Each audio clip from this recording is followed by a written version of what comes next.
Very good morning, class. So today our topic is scale of measuring temperature. In our previous class we have covered the topic interconversion of states of matter, जिसमें हमने बहुत सारी new terms पढ़ी थी बेटे, fusion, melting, evaporation, vaporisation और आपका deposition. तो ये सारी टर्म्स हमने पढ़ी थी किसमें, interconversion of states of matter में. ठीक है. Now next topic is scale of measuring temperature. How you can measure temperature. हम टेम्परेचर को मेजर करते हैं किससे बेटे, with the help of a thermometer. हम थर्मोमीटर का यूज करते हैं, है ना. तो टेम्परेचर को मेजर करने के लिए different scales are there. Like हम इसको मेजर कर सकते हैं किसमें, केल्विन में. हम इसको मेजर कर सकते हैं किसमें, सेल्सियस में. इसके अलावा हम इसको मेजर कर सकते हैं फ़ारेनहाइट में. जैसे हर टर्म के लिए एक यूनिट बनी है. सपोज हमारे लेंथ को मेजर करने के लिए हमारे पास मीटर है, सेंटीमीटर है.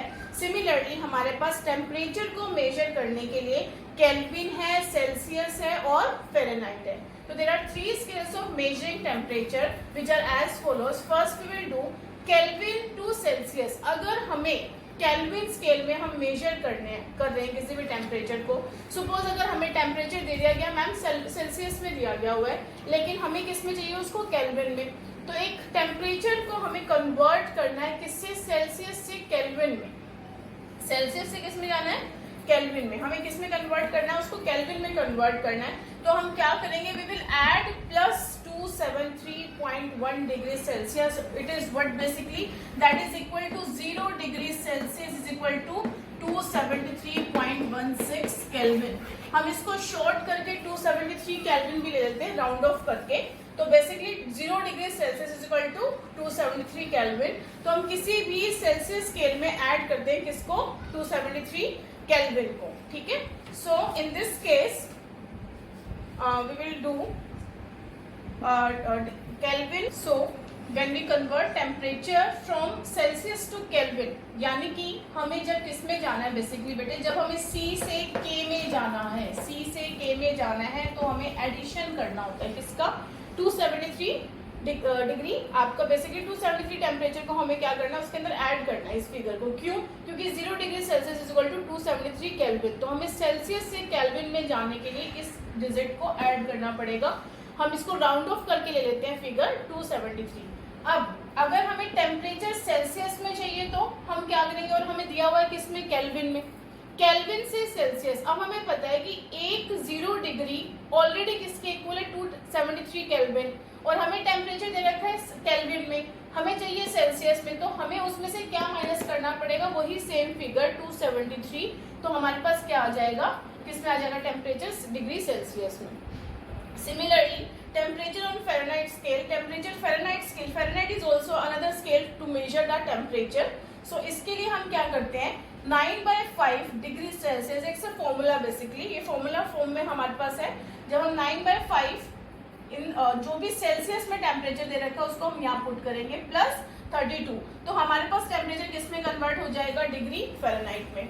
इसमें से आपके पास 1 मार्कर क्वेश्चन 100% पेपर में आता ही आता है.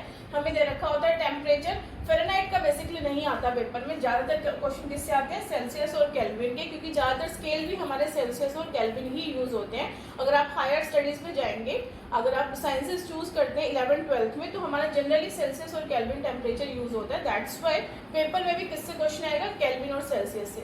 बच्चों को पता है कि ये 273 टेम्परेचर ही या तो प्लस करना है या माइनस करना है, लेकिन मोस्टली बच्चे कंफ्यूज हो जाते हैं कि हमारे पास जब हमें सेल्सियस से केल्विन में जाना है तो प्लस करना था मैम कि माइनस करना था, जब केल्विन से सेल्सियस में जाना है तब मैम प्लस करना था कि माइनस करना था. कोई प्लस कर देता है, कोई माइनस कर देता है. विदाउट एनी रीजन हम एक नंबर इसमें गवा देते हैं.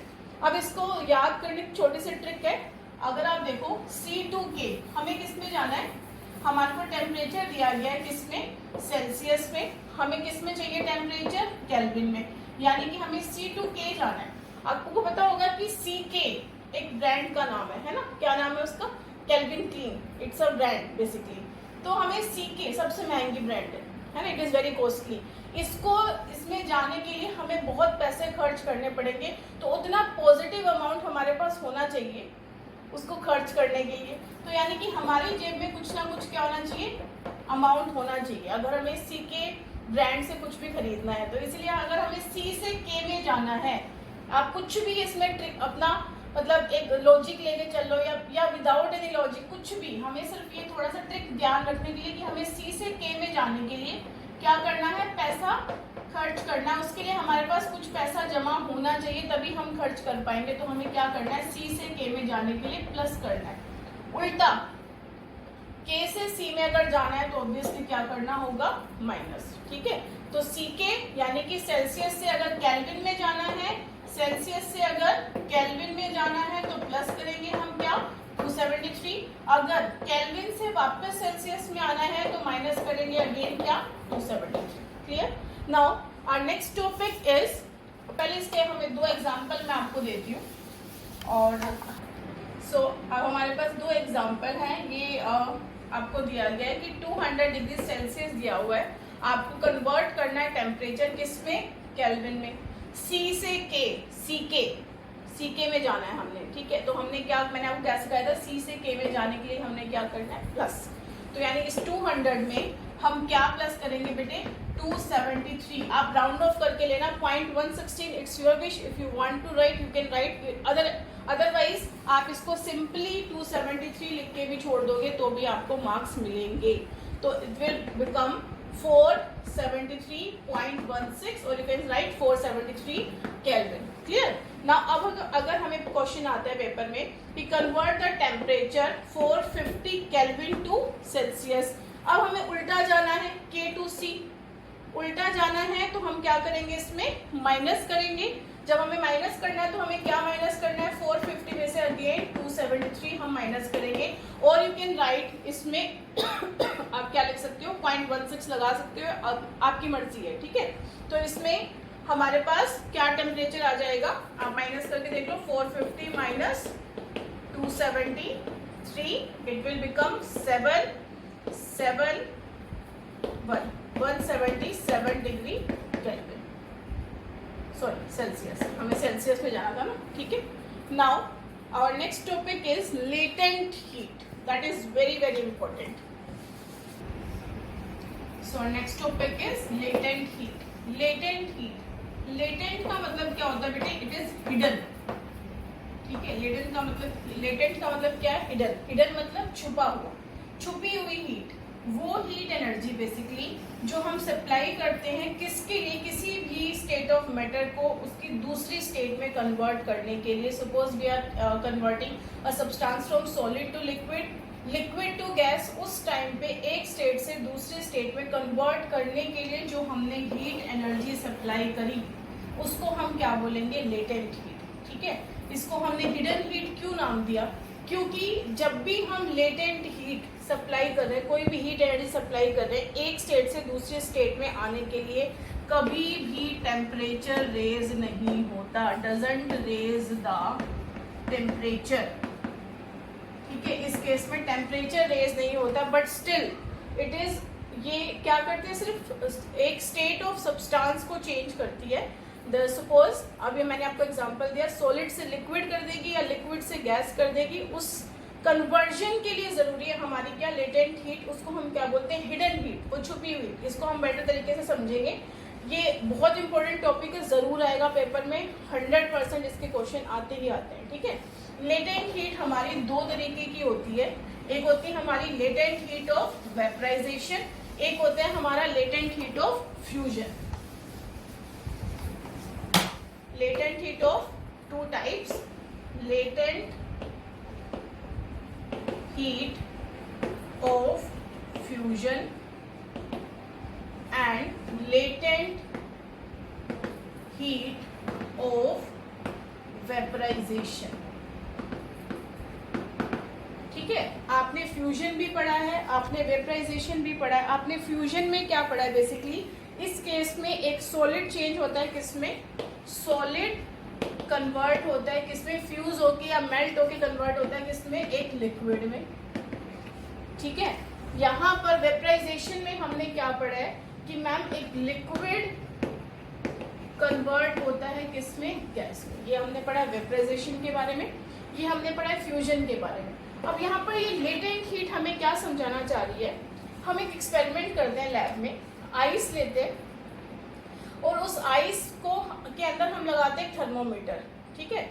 जैसे ही आइस मेल्ट होगी, जिस पॉइंट पे वो मेल्ट होना स्टार्ट होगी, अगर हमारे पास 1 ड्रॉपलेट ऑफ वाटर भी आता है, एट दैट टाइम ओनली, उस टाइम पे टेम्परेचर 0 डिग्री सेल्सियस ही रहता है उस ड्रॉपलेट ऑफ वाटर का।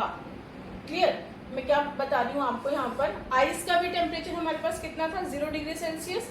वो ड्रॉपलेट जो हमारे पास आई उस टाइम पे, उसका भी टेम्परेचर कितना है, 0 डिग्री सेल्सियस। तब जब हमने सारे एनवायरनमेंट को आइसोलेट किया हुआ है, सराउंडिंग से हीट हमारे पास नहीं आ रही, ठीक है। जैसे जैसे हम उसको क्या करेंगे, वो और ज़्यादा मेल्ट होना स्टार्ट होगा किसमें, वाटर में, वैसे वैसे उसका टेम्परेचर थोड़ा थोड़ा 0.2 डिग्री सेल्सियस के साथ राइज होना स्टार्ट होगा। लेकिन वेरी फर्स्ट फेज में जब हमने स्टेट ऑफ कन्वर्जन किया सॉलिड से लिक्विड, तो उस केस में टेम्परेचर भी राइज नहीं हुआ, जबकि हमारी स्टेट चेंज हो गई। तो कहाँ से वो क्या था, वो ऐसा बेसिकली जिसकी वजह से स्टेट में चेंज आया लेकिन टेम्परेचर में चेंज नहीं आया, वो क्या थी, हमारी latent heat of fusion. Heat से बच्चे क्या समझते हैं, मैम हीट का मतलब यही होगा कि कुछ ना कुछ चीज़ हमने गर्म करी और उससे टेम्परेचर रेज होगा। यहाँ पर लेटेंट हीट का मतलब वो नहीं है। लेटेंट हीट मतलब एक हिडन हीट जो किसी स्टेट के को वेरी करने के लिए रिस्पॉन्सिबल है, लेकिन उसके टेम्परेचर को चेंज करने के लिए रिस्पॉन्सिबल नहीं है। सिमिलरली इस केस में लिक्विड से गैस, अगर आप ये देखो कि अगर मम्मी ने आपको गरम गरम रोटी दिया, उस पर गलती से आप हाथ मारो, जो बिल्कुल फूली हुई रोटी थी, है ना, उसके अंदर की जो स्टीम है उसको इतनी तेज लगती है कभी कभी कि हाथ जल जाता है। वो क्यों हुआ, उस टाइम पे तो हमने कोई वाटर से कन्वर्जन नहीं किया था उसका, ठीक है। लेकिन यहाँ पर जो वो स्टीम है, वो स्टीम आपकी बेसिकली कहाँ से आती है कि कोई ना कोई इसके अंदर लिक्विड स्टेट थी जहाँ से हमारी क्या कन्वर्ट हो रही है, कोई स्टीम हमारे पास आ रही है। तो स्टीम ज़्यादा डेंजरस या ज़्यादा बर्न या सिवियर बर्न्स कोज कर सकती है एज कम्पेयर टू वाटर। अगर नॉर्मली भी आप पानी गर्म कर रहे हो तो ऊपर आपकी क्या प्रोड्यूस होती है, उस केस में वेपर्स प्रोड्यूस होते हैं। तो वो वेपर्स उस आपके बेसिकली यूटेंसिल को पकड़ने के लिए हमें इतनी प्रॉब्लम हो जाती है। क्यों? क्योंकि वो वेपर्स ही इतना ज़्यादा बर्न कोज करते हैं कि हम उसको ढंग से पकड़ नहीं पाते। तो आपको क्वेश्चन भी आता है पेपर में कि why vapours cause severe burns as compare to the boiling water. क्यों हुआ ऐसा? क्योंकि जब लिक्विड से हम गैस में आना शुरू हुए, लिक्विड से गैस में आना शुरू हुए, तो टेम्परेचर यहाँ पर भी बॉइल होने के बाद 100 डिग्री सेल्सियस है, यहाँ वेपर्स का भी टेम्परेचर 100 डिग्री सेल्सियस है। टेम्परेचर में कोई चेंज नहीं है, ठीक है। लेकिन ये ज़्यादा डेंजरस है, ये कम डेंजरस है। क्यों? क्योंकि इन वेपर्स के पास एक छुपी हुई हीट है। वो कौन सी हीट है? लेटेंट हीट, जो कि एक स्टेट से दूसरी स्टेट में कन्वर्ट करने के लिए रिस्पॉन्सिबल थी। वो एक्स्ट्रा हीट इसके पास प्रेजेंट थी वेपर्स के पास, जिसकी वजह से हमें ज़्यादा प्रॉब्लम हो रही है किसमें, वेपर्स के साथ as compare to that boiling water. Clear? So ये आपका पेपर में आ सकता है। इवन इन दोनों की definition that I provided in the notes कि what is latent heat of vaporization and what is latent heat of fusion. So from this we will wind up this topic, that is what is latent heat. Still if you have any query you can message me. Clear? So what is latent heat and what are the latent heat of fusion and latent heat of vaporization? In this chapter we are only left with the topic evaporation and the factors affecting evaporation, और basically daily life में evaporation कहाँ कहाँ पर use हो रहा है।